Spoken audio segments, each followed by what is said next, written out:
Sahas చెప్తున్నానా? Okay. ఇంకా మన friends ఎవరైనా జాయిన్ అవ్వాలా? Yes aunty. కృషిత వాళ్ళు హర్షిత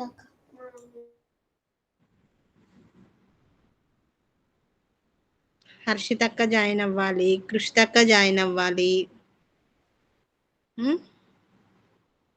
ఓకే, అప్పటి వరకు మనం ఒక ప్రార్థనతోని స్టార్ట్ చేసుకుందాం, సరేనా? ఫస్ట్ దేవుని సహాయం కోరుతూ ప్రార్థన చేసుకొని ముందుకెళ్దాం. ఓకే, కళ్ళు మూసుకున్నట్లయితే ప్రార్థించుకుందాం. తండ్రి, సమయం వరకు కాపాడినందుకు కృతజ్ఞత స్తోత్రాలు నాయన. మరి నీ బిడ్డలుగా మమ్మల్ని నా తండ్రి నీ సన్నిధిలోకి తీసుకొచ్చిన విధానం బట్టి వందనాలు. చిన్న బిడ్డలు నాయన ప్రభువా, నీ వైపు చూస్తూ నీ మాటల్ని ఆలకిస్తూ నా తండ్రి ప్రతిదినము నీ జ్ఞానమందు వృద్ధి పొందుతుండగా మీ కృపను అనుగ్రహించండి. బిడ్డలకు నేర్పే నాయన మరి పాఠ్యాంశాల విషయంలోనూ పాఠకుల విషయంలోనూ మరి టీచర్స్ విషయంలోనూ మీ కృపను అనుగ్రహించండి. సమయోచితమైన మంచి జ్ఞానమును మాకు అనుగ్రహించి ప్రభువా నా తండ్రి మేము మాదిరికరంగా బిడ్డలకు నాయన మీ యొక్క మరి జ్ఞాన అంశాలను బోధించుటకు సహాయం చేయమని క్రీస్తు వారి నామంలో వేడుకొంచున్నాను తండ్రి, ఆమేన్.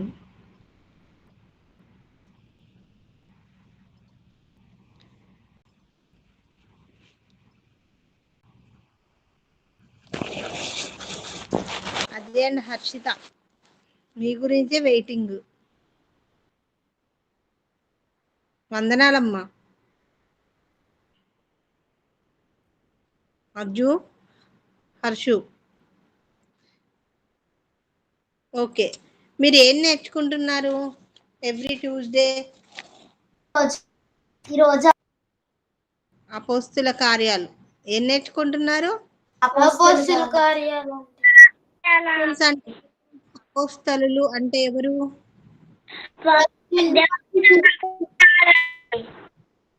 నాకు అర్థం కాలేదు. ఎవరు? సాహస్ మళ్ళీ చెప్పమ్మా.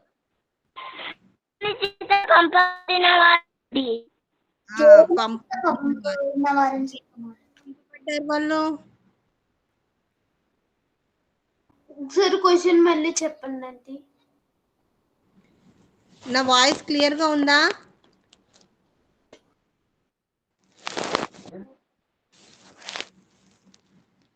నా వాయిస్ క్లియర్ గా ఉందమ్మా? Yes aunty. ఓకే, పంపబడిన వారు దేని కోసం పంపబడ్డారు వాళ్ళు? సువార్త కోసం.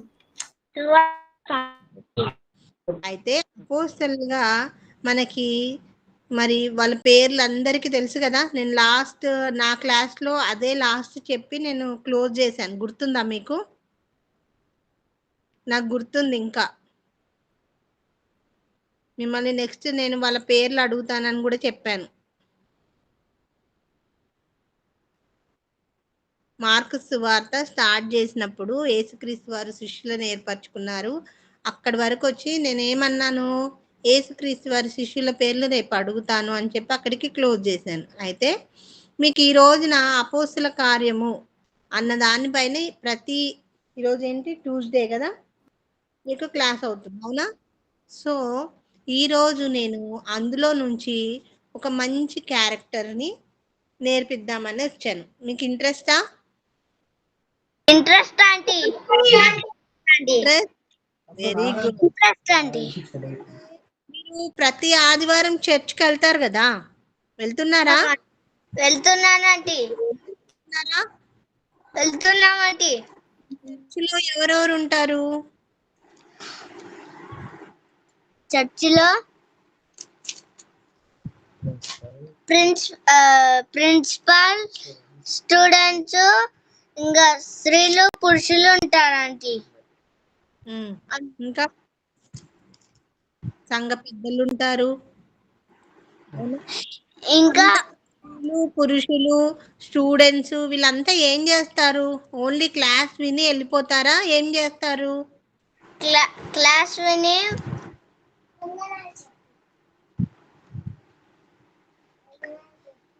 క్లాస్ విని రొట్టె ద్రాక్షరసం తీసుకుంటారు ఆంటీ. తీసుకొని వెళ్ళిపోతారా? లేదంటే ఆ, కానుకలు వేస్తారంటే కానుకలు వేసి ఇంకా చివరి ప్రార్థన చేసి వెళ్తారంటే కానుకలు శివ ప్రార్థన చేసేసి వెళ్ళిపోతారా? ఒకరినొకరు వందనాలు చెప్పుకొని వెళ్ళిపోతారండి. అంతేనా? అయ్యో! మరి వీళ్ళంతా వచ్చేసరికి మరి చర్చిలో కుర్చీలేస్తారు, బరకాలేస్తారు, వాటర్ సప్లై చూస్తారు, కరెంట్ సప్లై చూస్తారు, సౌండ్ సిస్టమ్ చూస్తారు, ప్రొజెక్టర్స్ పెడతారు, సువార్తకెళ్ళి చేస్తారంటీ అన్న వాళ్ళు చేస్తారంటీ చేస్తారు. స్త్రీలు ఉన్నప్పుడు స్త్రీలు కూడా ఏం చేస్తారు? తుడవటము, క్లీనింగ్ ఇవన్నీ చేస్తారు కదా! చేస్తారండి. చేస్తారా? ఓకే. అదంతా మనకి మాదిరికరంగా ఒకప్పుడు అపోస్తలుల్లో వారికి జత పని వాళ్ళు ఉన్నారనమాట. తెలుసా మీకు? వాళ్ళని ఏమంటారు తెలుసా? ఇప్పుడు మీ ప్రిన్సిపల్ మన చర్చిలో సహకారులుగా ఉన్న వాళ్ళందరిని ఏమంటారో తెలుసా? జత పనివారు. ఏమంటారు? ఒక చర్చ్ అంటే అది కూడా ఒక ఫ్యామిలీ అన్నమాట. ఇప్పుడు మన ఇంట్లో చూడండి, మమ్మీ డాడీ ఇద్దరు కష్టపడతారు కదా, అవునా? మీరు చిన్న చిన్న హెల్ప్ చేస్తారు కదా, అవునా? మళ్ళీ తాతయ్య నానమ్మ ఉంటే వాళ్ళు హెల్ప్ చేస్తారు కదా, అంతా ఒక కుటుంబం అన్నమాట, అవునా? అలా మన చర్చ్ కూడా ఒక కుటుంబంగా, మరి యేసుక్రీస్తు వారు శిరస్సు అయితే మనం అంతా ఎవరము? ఆయన యొక్క అవయవాలం అన్నమాట, పార్ట్స్. ఓకే. సో మనము చర్చ్లో మరి ప్రిన్సిపల్ కోఆర్డినేటర్స్తో పాటు ఉన్న వాళ్ళు ఇంకెవరైతే ఉన్నారో సంఘంలో పెద్దవాళ్ళు ఉంటారు, అవునా? చిన్నవాళ్ళు ఉంటారు, యవ్వనస్తులు ఉంటారు, స్త్రీలు ఉంటారు, పురుషులు ఉంటారు. అలా జత పనివారు వాళ్ళంతా కూడా ఎవరు? జత పనివారు. ఈ జత పనివారు అన్న మాట ఎక్కడి నుంచి వచ్చింది మనకి అని అంటే బైబిల్ నుంచే వచ్చింది, అపోస్తుల కార్యం నుంచి. ఓకేనా? అలా మరి అపోస్తులు తెలుసు కదా మనకి, పేతురు గారు, పేతురు గారికి మళ్ళీ పౌలు గారు తెలుసా మీకు? పౌలు, బర్నబా వీళ్ళందరూ తెలుసా? తెలుసండి. పేర్లు తెలుసు కదా. అయితే అందరికీ కూడా జత పని వాళ్ళు ఉన్నారు. అపోస్తులు ఎవరైతే ఉన్నారో వాళ్ళందరికీ కూడా ఇప్పుడు ఇక్కడ మన చర్చ్లో ఎలాగైతే మన బోధకుడితో పాటు సహకారులుగా ఉంటున్నామో అలా మరి అపోస్తుల్లో కూడా వాళ్ళకు కూడా జత పని వాళ్ళు ఉన్నారంట. ఓకే. అందులో నుంచి ఒక మంచి క్యారెక్టర్ నేర్చుకుందాం. ఓకేనా? మీకు మేము ప్రీవియస్గా ఒక చాప్టర్ ఎక్స్ప్లెయిన్ చేశాను, గుర్తుందా మీకు? ఫస్ట్ సెకండ్ చెప్పాను సెమినార్ బిఫోర్, ఎలా చదవాలి మనం బైబిల్ అన్న దాని గురించి ఒక చాప్టర్ తీసుకొని మన సెమినార్లో కంటెంట్లో కూడా దాన్ని పెట్టాము. ఆ యొక్క సువార్త మీద ప్రాక్టీస్ చేయాలి అని కంటెంట్లో కూడా చెప్పాము. తెలుసా మీకు? గుర్తుందా ఎవరికైనా? సెమినార్ కంటెంట్లో కూడా నేర్చుకున్నాము. లేఖనాల పరిశోధన దాంట్లో ఒక సువార్త గురించి నేర్చుకున్నాం. ఎవరు చెప్తారు? హ్యాండ్ రైజ్ చేయండి. మర్చిపోయారు అప్పుడే సెమినార్ కంటెంట్? మళ్ళీ మీ అందరికి ఎగ్జామ్ పెడతాను. సెమినార్లో ఆఫ్టర్నూన్ సెషన్లో లేఖనాల పరిశోధన దాంట్లో ఒక సువార్త గురించి 5 రోజులు నేర్చుకున్నాం. మార్కు సువార్త అంటే వెరీ గుడ్. సువార్త అంటే వెరీ గుడ్. ఆ మార్కు సువార్త రాసిన మార్క్ గారి గురించి నేర్చుకుందాం. ఓకేనా? ఈరోజు మార్క్ సువార్త రాసింది ఎవరు? ఇంతకీ ఈ మార్కు ఎవరు అంటే పేతురు గారికి శిష్యుడు. ఓకేనా? పేతురు గారి చేత బాప్తిజం తీసుకొని క్రీస్తులోకి వచ్చి మరి దేవుని యొక్క పనిలో ముందున్నాడు. ఓకేనా? ఈయన ఎవరు అంటే మార్కు సువార్త రాసినటువంటి మార్క్. ఓకేనా? ఈయనకి ఇంకో పేరుంది, యోహాన్ అండి. Very good. కార్యము 12వ అధ్యాయం 12వ వచనంలో ఉంటుంది. ఏం పేరైనది? యోహాను. ఓకే. అయితే ఈయన ఎవరికి పరిచారకుడుగా ఉన్నాడు?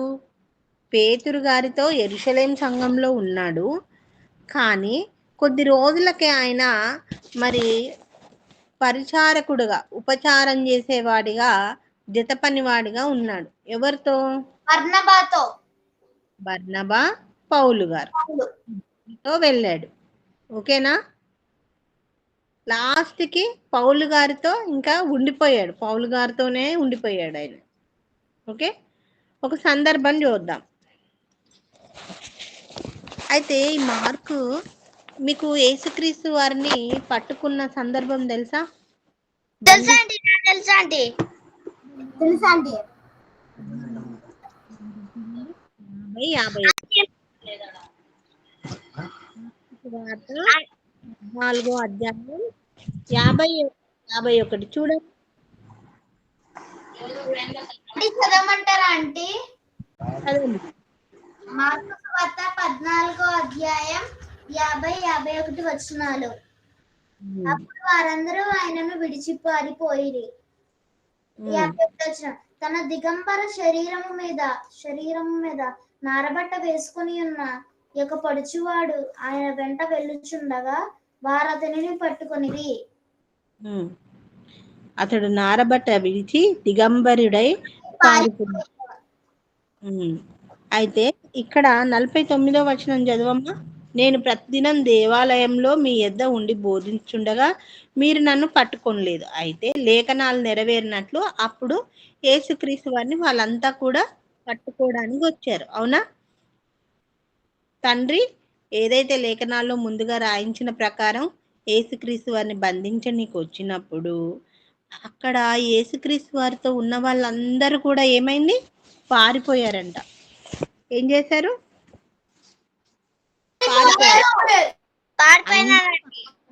కూడా అక్కడ ఒక పడుచువాడు ఆయన వెంట వెళ్ళుచుండగా వారు అతన్ని పట్టుకుంది. క్రీస్తు ఎవరు వెళ్తున్నారు అక్కడ? ఒక పడుచువాడు. ఎవరు అంటే మార్కు. ఎవరు? యేసుక్రీస్తు వారిని వదిలిపెట్టకుండా క్రీస్తు వారితోనే వెళ్ళాడంట. ఆయనను కూడా పట్టుకున్నారంట అప్పుడు. ఓకేనా? ఇలా యెరూషలేం సంఘంలో మరి పేతురు గారితో మంచి దేవుని పనిలో ఉంటుండగా, అయితే పౌల్ గారి గురించి మీకు తెలుసు కదా, తెలుసా? నేర్చుకున్నారా పౌల్ గారి క్యారెక్టర్? నేర్చుకున్నారా?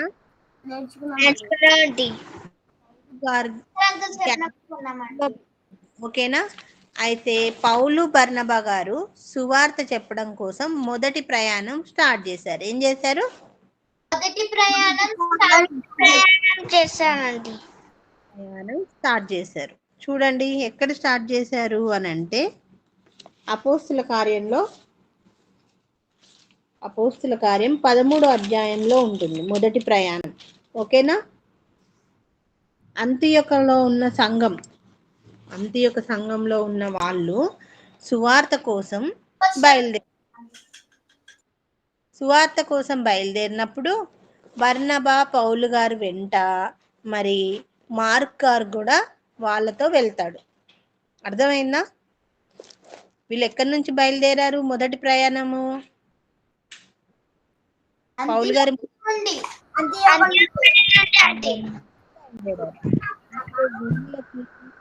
ఉపచారం చేయడం కోసం మార్క్ గారు వారితో పాటు వెళ్తాడు. ఓకేనా? అర్థమైందా?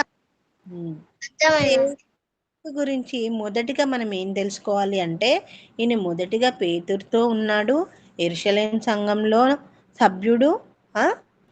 తర్వాత ఒకసారి పేతురు గారిని బంధించి చెరసాలు తీసుకెళ్ళిపోయినప్పుడు అసలు మార్క్ గారికి ఇలా దేవుని పనిలో ఉండాలి, సువార్త పనిలో ఉండాలి అన్న ఆలోచన ఎలా వచ్చింది అని అంటే కారణం వాళ్ళ అమ్మ. ఎవరు? మార్క్ గారి వాళ్ళ అమ్మ. మరి వాళ్ళ అమ్మ తెలుసుకోవాలి కదా, అవునా? తల్లిదండ్రుల గురించి తెలుసుకోవాలి కదా. తెలుసుకోవాలండి. పేరేంటి అంటే మరియా. ఈమె పేరు కూడా మరియా, యేసుక్రీస్తు వారి తల్లి పేరు కాదు, ఈమె పేరు కూడా మరియనే. పేతురు గారు ప్రసంగం చేసిన తర్వాత పేతురుని పట్టుకొని చెరసాలలో బంధించినప్పుడు తిరిగి చెరసాలలో నుంచి ఆయన బయటకు వచ్చినప్పుడు మొదటిగా ఎవరింటికి వెళ్తాడంటే మార్క్ ఇంటికి వెళ్తారు. ఎవరింటికి వెళ్తాడు? మార్క్ ఇంటికి ఆంటీ. అప్పుడు చూడండి మార్క్ వారి ఇల్లు ఎలా ఉందంట చూద్దామా ఒకసారి. మార్క్ వార్త 12వ అధ్యాయంలోనే ఉంటది చూడండి. మార్క్ గారి ఇల్లు ఎలా ఉందంటే అప్పుడు 12వ వచనంలో అట్లా ఆలోచించుకొని అతడు మార్కు అను మారు పేరు గల యోహాను తల్లి అయిన మరియా ఇంటికి వచ్చెను. అక్కడ అనేకులు కూడి ప్రార్థన చేస్తున్నారంట. ఎంతమంది? ఒకరు ఇద్దరు. ఎంతమంది ఆంటీ? వాళ్ళ ఇల్లు ఎలా ఉంది? ప్రార్థనకి నిలయంగా ఉంది. ఇబ్బందుల్లో ఉన్న వాళ్ళ కొరకు సంఘమంతా కూడా ఒక దగ్గర చేర్చుకొని ఇంట్లో మార్క్ ఇంట్లో ప్రార్థన చేస్తూ ఉన్నారు. మరి అనేకులు ఉన్నప్పుడు వాళ్ళకి ఏమేం కావాల్సి వస్తుంది? వాళ్ళ ఇంట్లో ఉన్నప్పుడు ఇప్పుడు అనేకులు మన ఇంట్లో ఉన్నారనుకో ఏం అవసరత ఉంటుంది వచ్చిన వాళ్ళకి? కనీసం బేసిక్ గా మనం ఏమి ఇస్తాము? మంచినీళ్ళు ఇస్తామా? ఇస్తామంటే మంచినీళ్ళు. చూసారా, అంటే అనేకులు కూడి ఉన్నారు అంటే అక్కడ వాళ్ళకి మంచినీళ్ళు, భోజనం, ఇంకేవైనా అవసరాలు కావచ్చు. అవునా? అవన్నీ కూడా వాళ్ళ ఇంట్లో జరిగాయి అని అంటే వాళ్ళ కుటుంబం ఏ విధంగా ఉంది? మార్క్ గారి కుటుంబం ఏ విధంగా ఉంది? ఆతిథ్యం ఇచ్చే కుటుంబంగా కూడా కనబడుతుంది. సంఘం అంతటి కొరకు ప్రార్థన చేసే కుటుంబంగా కనపడుతుంది. పరిశుద్ధులందరూ కూడా ఒక దగ్గర కూర్చోడానికి వీలుగా ఉన్నటువంటి కుటుంబంగా కనబడుతుంది. అవునా? చూడండి, అప్పుడు వాళ్ళు అనేకులు కూడి ప్రార్థన చేయుచుండు. అప్పుడు పేతురు గారు వాళ్ళ ఇంటికి వచ్చాడనమాట. ఓకేనా? ఇక్కడ మీకు ఏమర్థమైంది? మార్క్ అంటే ఆయన పేరు మారు పేరు యోహాను, ఆయన తల్లి పేరు మరియా. ఆయన కట్టి విశ్వాసం ఎవరి ద్వారా వచ్చింది? వాళ్ళ తల్లి ద్వారానే వచ్చింది. ఇంకోటి, మార్క్ సువార్త రాసింది కూడా మార్క్ గారే.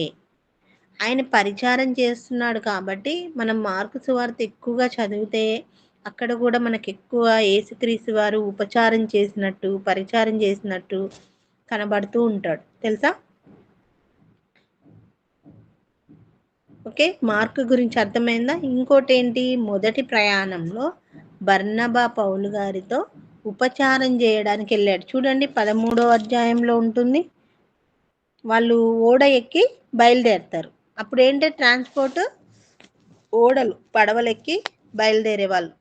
అప్పుడు ఇప్పట్లా ఏరోప్లేన్స్ కానీ ట్రైన్స్ కానీ లేరు. ఇప్పుడు చూడండి మనకు కూడా మీటింగ్స్ అయినప్పుడు మనకు కూడా పెద్ద పెద్ద అంకుల్స్, అవునా, డిప్యూటీ డైరెక్టర్స్ ఇంకా ప్రిన్సిపాల్స్ ఎక్కడైనా ఒక ప్రాంతం నుంచి ఒక ప్రాంతంకి వెళ్ళినప్పుడు వాళ్ళతో కూడా వెళ్ళేవాళ్ళు కదా, వెళ్తాం కదా, వెళ్తామా లేదా?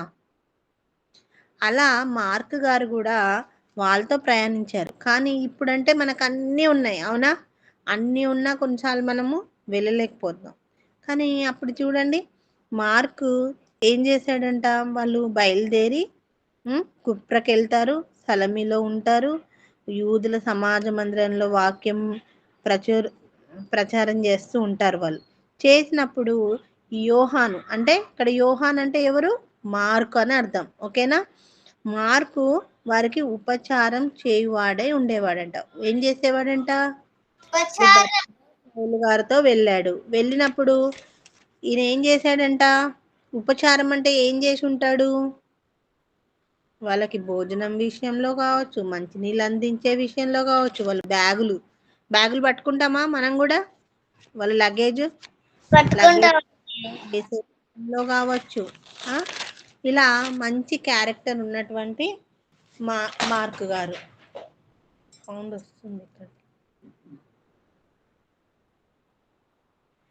సో ఇలా మార్క్ గారు ఏం చేశారంట? మంచి ఉపచారము చేసేవాడుగా ఒక బ్యాగులు పట్టుకోవడం కావచ్చు, నీళ్ళు అందించే విషయంలో కావచ్చు, ఫుడ్ పెట్టే విషయంలో కావచ్చు. మనం కూడా అలా చేయగలుగుతున్నామా మరి? చేస్తారా మీరు కూడా? చేస్తామండి. చెయ్యాలి. అరే మేము చిన్న పిల్లలం కదా, మరి మేము ఎలా చేయగలుగుతాము అనిపించిందా? మీకు కూడా పని ఉంటుంది. నీళ్ళు ఇచ్చే విషయంలో కావచ్చు, అవునా? చిన్న చిన్న పనులు, అవునా? కార్పెట్స్ వేసే కావచ్చు, అవునా? ఇలాంటి పనులు చేయొచ్చు మీరు కూడా. ఇంకేం నేర్చుకుందాం మార్కు గురించి అంటే, అయితే ఒకసారి ఎవరమైనా సరే ఎంత దేవుడి పనిలో ఉన్నా ఒక్కొక్కసారి ఏమవుతుంది అని అంటే, అపవాదిగాడు మనల్ని ఏం చేస్తాడు? ఇబ్బంది పెడతాడు కదా. అలా ఒకసారి ఏమైంది అంటే, మరి పౌలు బర్నబా గారితో ప్రయాణం చేసినటువంటి మార్కు, అయితే ఇంకో విషయం ఏంటి తెలుసా? ఈ మార్కు బర్నబాకి సమీప జ్ఞాతి, అంటే దగ్గరి బంధువు అంట. ఎవరికి దగ్గర బంధువు? బర్నబా గారికి అండి. సమీప జ్ఞాతి అంటే దగ్గరి బంధువు అన్నమాట. సో సువార్తకి వెళ్ళినప్పుడు ఇంకా చక్కగా మరి పౌలు గారికి బర్నబా గారికి ఉపచారం చేసుకుంటూ ముందుకెళ్ళాడు, అవునా? వాళ్ళతో వెళ్ళినప్పుడు కొంత ప్రయాణం అయిన తర్వాత, మొదటి ప్రయాణము పౌలు బర్నబా ఇద్దరు సువార్త నిమిత్తం వాళ్ళు విడిపోవాల్సి వస్తుంది. అప్పుడు బర్నబా గారితో పాటు మార్క్ వెళ్ళిపోతాడు. పౌలు ఏం చేస్తాడు? శీలను వెంట పెట్టుకొని రెండో ప్రయాణం మొదలు పెడతాడు. మరి ఇక్కడ మనకి ఏమర్థమైంది? మార్కు మధ్యలో పౌలు గారిని వదిలేశారు, బర్నబా గారితో వెళ్ళిపోయారు, ఇంకా లేదు అయిపోయింది చాప్టర్ అనుకున్నాం కదా. అయితే తర్వాత ఏం జరిగింది అంటే, పౌలు గారు ఆయన పత్రికలు రాశాడా? పౌలు గారు ఎన్ని పత్రికలు రాశారు? అది మీకు టాస్క్ ఈరోజు లెసన్లో, ఓకేనా? పౌలు గారు ఎన్ని పత్రికలు, క్వశ్చన్ రాసుకోండి. పౌలు గారు ఎన్ని పత్రికలు రాశాడు?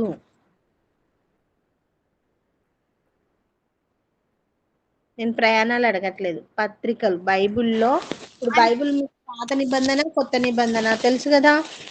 కొత్త నిబంధనలో సువార్తలు తెలుసు, అవునా? పత్రికలు స్టార్ట్ అయినాయి కదా. 14 పత్రికలు రాశాడండి. లిస్ట్ అవుట్ చేయండి అంతే, నాకు చెప్పొద్దు, ఓకేనా? Okay aunty. Very good. అదొకటే మీకు హోంవర్క్, ఇంకా వేరే హోంవర్క్ ఏది లేదు, ఓకేనా? అదొకటి చేసుకోండి. పౌలు గారు మరి ఇలా విడిపోయారు కదా అనుకునేసరికి మార్పు నొందాడు మళ్ళీ ఆయన. అయ్యో నేను పౌలు గారిని మధ్యలో వదిలిపెట్టేసి వచ్చేసానే అని మార్పు నొంది మళ్ళీ అతను పౌలు గారితోని సువార్త పనిలో జత పనివాడిగా వెళ్ళాడు.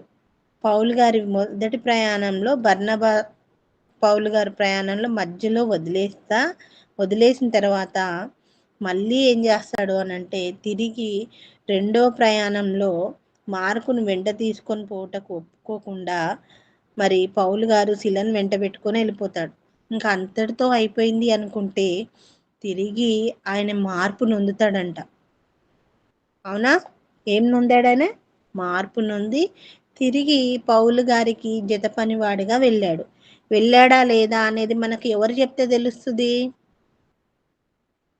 ఇప్పుడు మీరు సువార్త పనికి వెళ్ళారా లేదా మీ ప్రిన్సిపాల్తో అన్నది ఎవరు చెప్తే తెలుస్తుంది? పెద్దలు చెప్తే. పెద్ద వైస్ ప్రిన్సిపల్ చెప్తాడండి.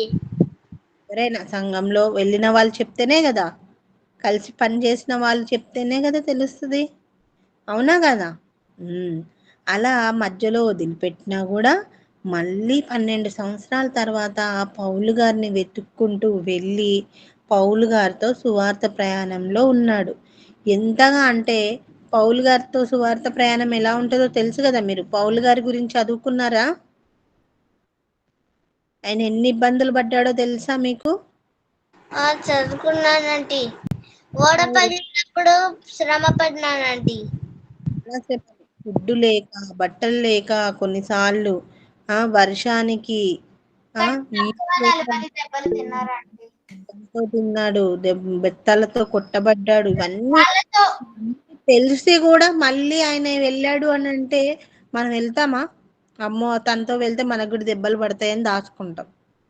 కానీ అలా దాచుకోవద్దు. అర్థమైందా? కొట్టారండి. దాంతో కూడా కొట్టారు. అన్ని ఇబ్బందులు పడుతున్నాడని తెలిసినా కూడా పౌలు గారిని వెతుక్కుంటూ వెళ్ళి మళ్ళీ పౌలు గారికి ఉపచారం చేయటానికి చూడండి పరిచర్యలో ఉంటాడు. పౌలు గారు రోమా ప్రయాణంలో బంధించబడినప్పుడు 2 పత్రికలు రాస్తారు. ప్రయాణాలు మీకు తర్వాత మీరు నేర్చుకుందురు కానీ అది చాలా పెద్ద సబ్జెక్ట్ కదా. అంటే సువార్త ప్రయాణం ఎక్కడికి చేశాడు? సువార్త ప్రయాణం చేశాడు పౌలు గారు. అప్పుడు ఆయన రోమాకి వెళ్ళాడంట. రోమా తెలుసు కదా? తెలుసా ఆంటీ? ఎవరైనా రోమాకి వెళ్ళారా? వెళ్ళలేదండి. వెళ్ళలేదు. అయితే మనము ఎక్కడికి వెళ్తామో అది మన సువార్త ప్రయాణం. అయితే అలా పౌలు గారు వెళ్ళిన ప్రదేశం కూడా రోమా ప్రదేశం. అక్కడ ఆయన బంధించబడినప్పుడు 2 పత్రికలు రాస్తాడు. ఏవేవి అంటే అందులో ఫిలోమోన్ పత్రిక చూద్దాం. కొలస్సీలకు రాస్తాడు, ఫిలోమోన్కు రాస్తాడు. ఈ ఫిలోమోన్ పత్రికలో పౌలు గారే చెప్పాడనమాట. ఇప్పుడు మనం వెళ్ళామన్న సంగతి మన వాళ్ళు ఎలా అయితే చెప్తారో సువార్త గురించి, అలా మార్కు గురించి ఎవరు చెప్పారు? పౌలు గారు చెప్పారు. ఓకేనా? ఏమని చెప్పాడో తెలుసా? ఫిలోమోన్ 23వ వచనంలో ఉంటది చూడండి. నా జత పనివాడైన మార్కు అంటే ఎవరిప్పుడు? ఈయనే జత పనివాడు. మరి జత పనివాడు కదా. జత పనివాడు అంటే సేమ్. అవును. పౌలు గారు ఎప్పుడైతే సువార్తకు బయలుదేరారో మరి పేతురు గారు మరి వీళ్ళిద్దరు వెళ్తున్నారు కదా ప్రయాణంలో అని వాళ్ళతో పాటు మార్కును పంపించినప్పుడు వాళ్ళతో సమానంగా సువార్త పని చేయాలి అని అనుకోలేదు. ఏం చేశాడు? ఆయన జత పనివాడు అయినప్పటికీ కూడా ఉపచారం చేశాడు. అర్థమైందా? ఏం చేశాడు? ఉపచారం చేశాడండి. కానీ అదే పౌలు గారికి పరిచర్య చేసేవాడుగా కూడా ఉన్నాడు. జత పనివాడు అంటే సేమ్. ఓకేనా? అలా ఉన్నప్పుడు కూడా ఆయన ఏం చేశాడు? పరిచారం చేసేవాడిగా ఉన్నాడు పౌలు గారికి.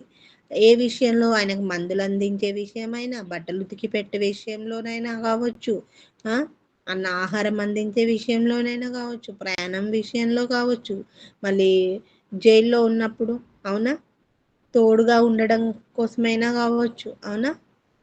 ఇలా ఉన్నాడనమాట. అదే కొలస్సీ సంఘానికి కూడా రాస్తూ ఏమంటాడంటే మా మార్కు చాలా మంచోడు కాబట్టి మీరు మీ సంఘానికి వచ్చినప్పుడు ఆయనని చేర్చుకోండి అని సిఫార్సు అంటే రిక్వెస్ట్ చేస్తున్నాడు కొలస్సీ సంఘానికి. ఎప్పుడైతే మార్కు కొలస్సీ సంఘానికి వెళ్ళాల్సినటువంటి పరిస్థితి వచ్చిందో అప్పుడు ఆ సంఘానికి పత్రిక రాస్తూ ఇంటిమేషన్, ప్రేయర్ ఇంటిమేషన్ ఏం చేస్తున్నాడు? మార్కు చాలా మంచివాడు, నా జత పనివాడు, నాకు పరిచర్య చేసినవాడు, ఆయన వచ్చినప్పుడు మీరు చేర్చుకోండి. మనని కూడా అంటారు కదా. అవునా? మనం కూడా అలా చేసామనుకో ఏదైనా పరిస్థితిలో వేరే ప్రాంతానికి వెళ్ళినప్పుడు పలానా అతను చాలా మంచివాడు, దేవుని పనిలో ఉంటారు, వాళ్ళని చేర్చుకోండి అని మన గురించి కూడా చెప్పేలా మనము నడుచుకోవాలి. అర్థమైందా? మార్కు దగ్గర నుంచి మనము అంటే మొదటి ప్రయాణంలో విడిచిపెట్టేశాడు కదా, ఇంకేంటి ఈయన సువార్త పనిలో ఆగిపోయాడేమో అనుకున్నాం. కానీ కొన్ని సంవత్సరాలకి మళ్ళీ అతను పౌలు గారి పరిచర్యలో మనకి కనబడుతున్నాడు. అంటే అతనిలోని మార్పుని మనం ఏం చేయాలి? గమనించాలి. ఈరోజు మనం ఏం నేర్చుకున్నాము? మార్కులో మార్పు. ఏం నేర్చుకున్నాం? మార్కు గురించి అండి. మార్కులో ఉన్నటువంటి దేవుని పని గురించి ఆలోచించగలిగి ఉండాలన్నమాట మనం కూడా. కనుకే ఆయన తిరిగి పరిచర్యలో కొనసాగించగలిగాడు. అవునా కాదా? ఆ దేవుని పని గురించి ఆలోచన లేకపోతే మళ్ళీ వెళ్ళేవాడా? అది అంటే ఆయన మార్కు గారు కూడా ప్రసంగించేవాడే. కానీ ప్రసంగించేవాడు అయినప్పటికీ కూడా పరిచర్య చేసే విషయంలో మంచి పేరు పొందుకున్నాడు. ఏమన్నాడు తెలుసా పౌలు గారు ఆయనని? నాకు మంచి ప్రయోజనకరమైన వాడు, అంటే వెరీ యూస్ఫుల్ పర్సన్. ఏమన్నాడు? Very useful person aunty. అది 4:9 ఉంటది చూడండి. తిరిగి మార్కును తన యొద్దకు పంపమని మళ్ళీ అడుగుతాడు పౌలు గారు. ఎవరైనా చక్కగా పనిచేశారు అనుకో, అమ్మో ఆ వ్యక్తి రావాలండి, ఆయన చేయాలి, ఆయన ఉండాలి అని అంటారు కదా. అలా మార్క్ గారిని కూడా పౌలు గారు మళ్ళీ తిమోతికి చెప్తూ, ప్లీజ్ మార్క్ అక్కడ ఉంటే మార్క్ని మళ్ళీ నా దగ్గరికి పంపించు, ఆయన మంచి ప్రయోజనకరుడు, నాకు చాలా హెల్ప్ఫుల్ పర్సన్, యూస్ఫుల్ పర్సన్ అని చెప్పడం జరిగింది. అవునా? అంటే పరిచర్య చేసేవారికి కూడా దేవుడు ఫలాన్ని ఇస్తాడు. ఒక ప్రసంగం చేసేవారికి దేవుడు ఎంత ఫలాన్ని ఇస్తాడో, అలా సహకారులుగా, జత పనివారిగా, పరిచర్యలో తోడుగా ఉన్న వాళ్ళకి కూడా దేవుడు మంచి ఫలాన్ని ఇస్తాడు. అలా చాలా మందిని మనం చూస్తాం బైబిల్లో, తెలుసా? అపోస్తులు ఎంతగా వాళ్ళు శ్రమ పడ్డారో, అదే విధంగా వాళ్ళతో ఉన్న సహకారుల విషయంలో కూడా వాళ్ళ పేర్లు జీవగ్రంథంలో దేవుడు రాయించాడా? ఎందుకు రాయించాడు అని అంటే వాళ్ళు పరిచర్య చేసేవారిగా ఉన్నారు. అందులో ఒకతనే మార్కు. అవునా? అర్థమైందా మీకు మార్కు గురించి? అర్థమైందా ఆంటీ? కాబట్టి మనం కూడా ఎలా ఉండాలి? మన హృదయాన్ని కఠినపరచుకోకుండా చిన్న చిన్న ఆటంకాలు వచ్చినప్పుడు మళ్ళీ మనకు మనమే మార్పు నొంది సువార్త ప్రయాణం కావచ్చు, ఉపచారం చేసే విషయంలో కావచ్చు, సంఘంలో ఎలాంటి పని ఉన్నా కూడా మనం కూడా ఏం చేయాలి? మన బోధకులతో కలిసి ప్రయాణం చేయాలి. అవునా? ఉపచారం చేసేవారిగా ఉండాలి, పరిచర్య చేసేవారిగా ఉండాలి. ఉందామా? మార్క్ గారి గురించి పౌలు గారు ఎలా అయితే స్టేట్మెంట్ ఇచ్చాడో అలాంటి మంచి పేరు మనము తెచ్చుకుందామా? తెచ్చుకుందామంటీ. Very good. తెచ్చుకుందామా? తెచ్చుకుందామంటీ.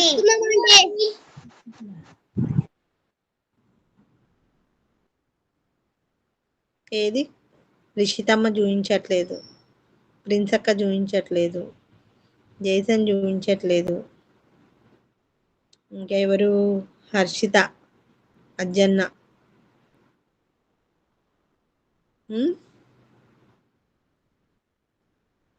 Very good.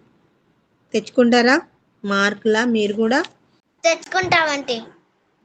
మనం కూడా అరే మంచి పర్సన్, అరే సాహస్ ఉంటే బాగుండేది, సాహస్ లేకపోవడం వల్ల ఈ పని ఆగిపోయింది, తొందరగా సాహస్ని పంపించేసేయండి ఇక్కడికి, నా దగ్గరికి అని చెప్పాలి. రిషిత చాలా వర్క్ చేస్తుండేదండి సంఘంలో. మ్యాట్స్ వేసేది అమ్మాయి, పాటలు పాడేది, టేబుల్ సదిరేది మంచిగా. అమ్మాయిని ఎక్కడున్నా పంపించేయండి, ఎందుకు ఎక్కడికి వెళ్ళిపోయింది, ఓకే పంపించండి అనాలి. ఓకేనా? కాబట్టి ఈరోజు మార్క్ గారి గురించి నేర్చుకున్నాం కదా. మోరల్ ఏంటి? సువార్త విషయంలో ఆసక్తి ఉంటే ఏ విధంగానైనా మనల్ని ఆయన పనిలో దేవుడు వాడుకుంటాడు. ఓకేనా? అవునా? భాగమై ఉంటాం. అవునా? మార్క్ ఏ విధంగా అయితే మార్క్ నుండి తిరిగి పౌలు గారితో ప్రయాణం చేశాడో అలా మనం కూడా ఏం చేయాలి?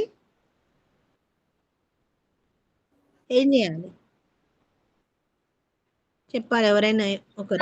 లాగా మంచి పేరు తెచ్చుకోవాలండి. మార్పు చెందాలండి. మార్పు నొందాలి. అర్థమైందా? ఇది మన లెసన్. మార్క్ అంటే ఎవరు? ఆయన మారు పేరు ఏంటి? యోహాను. అతని తల్లి పేరు మరియా. ఇలా కుటుంబం ఎలా ఆతిథ్యం ఇచ్చే కుటుంబంగా ఉంది, ఎప్పటికీ ప్రార్థనకి నిలయంగా ఉంది, కష్టంలో ఉన్న వాళ్ళని చేర్చుకున్నారు. ఎవరున్నారు అక్కడ కష్టంగా? పేతురు గారిని చేర్చుకున్నాడు. అవునా? అదనమాట. ఓకేనా? అర్థమైందా? అర్థమైందండి. ఏంటి పౌలు గారు రాసిన పత్రికలు. ఇంకా అండి మార్క్ గురించి మీరు ఏం నేర్చుకున్నారో ఒక 5 కంటే యేసు వార్త రాశాడు. ఆయన తల్లి పేరేంటి? వాళ్ళ ఇల్లు ఎలా ఉండే? ప్రార్థనకి నిలయంగా ఉండే. అతను ఏం చేశాడు? పౌలు గారికి పరిచర్య చేశాడు. ఓకేనా? Okay aunty. Very good. పాటలు పాడతారా? ఎల్డర్స్ క్లాస్ ఆడతానండి. Yes aunty. ఫస్ట్